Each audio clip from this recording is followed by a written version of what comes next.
جايب لك النهارده المنتج اللي فوق جامد بجامد. الناس كلها بتسأل وبتقول انا عاوز مكنه حلاقه تكون بسعر متوسط وتحلق الدقن يا باشا كانك حالق بموس حلاقه بالظبط. المنتج ده الله. عظمه، المنتج ده الاصل 100 100. بص يا باشا، جايب لك مكنه الفي جي ار الاصليه، تمام؟ الزيرو 71 زي ما انت شايف، العلامه الاصليه زي ما انت شايف كده. حلويات حلويات. بس يا شربيني، تمام؟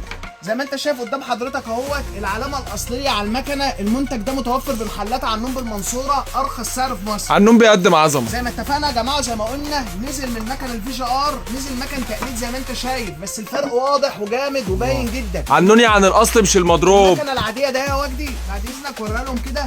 بص يا باشا الوزن بتاعها، الوزن بتاعها زي ما انت شايف ما يجيش 150. بص يا باشا الوزن المكنه الفي جي ار الاصليه عنون الاصل 340. دي المكنه الاصليه فعلا. طالما فتحتها شربيني يبقى احلق لك دقنك عشان اوري المشاهدين كلهم المكنه دي بتحلق زيرو ازاي. قرب كده على دقنه قبل ما وصوروا كده ووريهم الدقن بتاعته تقيله ازاي.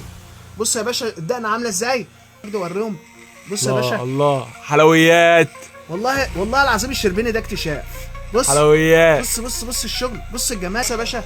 والله العظيم بتشيل الشعر. والله ولا وقفنا الفيديو ولا عملنا اي حاجه، زي ما انتم شايفين قدام حضراتكم اهوت الفيديو شغال. بص يا وجدي شالتها له والله كانه شايل بمكنه حلاقه بالظبط، اللي هي الموس، ولا عورته ولا عملت له التهابات في وشه. الله على الشغل العالي. ولا عملت له التهابات في دقنه. بص الشغل العالي، بص الشغل البرتغالي، بص الشغل المحترم يا باشا. والله عنون ده مدلعنا. النبي قول كلمتين بعد اذنك. المنتج ده ايه؟ المنتج ده اصله 100 100. والله العظيم عنون ده مدلعنا، دقن تقيله وبعظمه و100 100. عنوني يعني ايه؟ المنتج الاصلي عنون ده عظمه. عنوني يعني بابا المجال.